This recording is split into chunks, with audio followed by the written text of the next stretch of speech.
বাস্কেটবলের প্রতি যুব সমাজের আগ্রহ বাড়াতে বিশেষ আয়োজন রায়গঞ্জে।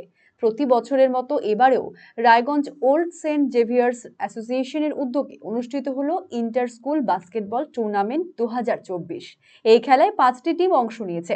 আয়োজক শুভদীপ সরকার বলেন, 5টি টিমের মধ্যে নকআউট পর্যায়ে খেলা হবে। বর্তমানে বেশিরভাগ মানুষ ক্রিকেট প্রেমী, বাস্কেটবলের প্রতি তেমন আবেগ দেখা যাচ্ছে না, তাই এর জনপ্রিয়তা আরও বাড়ানোর লক্ষ্যমাত্রা রয়েছে।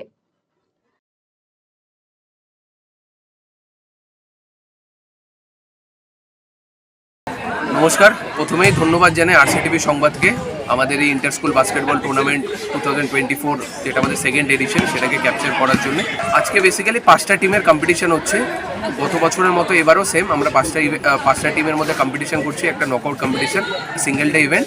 5টা টিম পার্টিসিপেট করছে। Saint Xavier's school Raiganj home team, Saint Xavier's school Sahebganj, Saint Xavier's school Purnia, Holy Cross school Dalkhola, Saint Ignatius high school Majlishpur.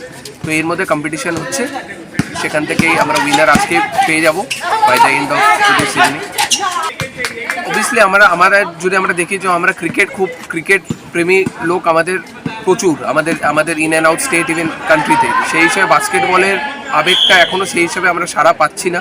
আমরা এখানে আমাদের মধ্যে উপস্থিত আছে উত্তর দিনাজপুর ভলিবল অ্যান্ড বাস্কেটবল অ্যাসোসিয়েশনের সব যারা কর্ণধাররা আছে তারাও আছেন।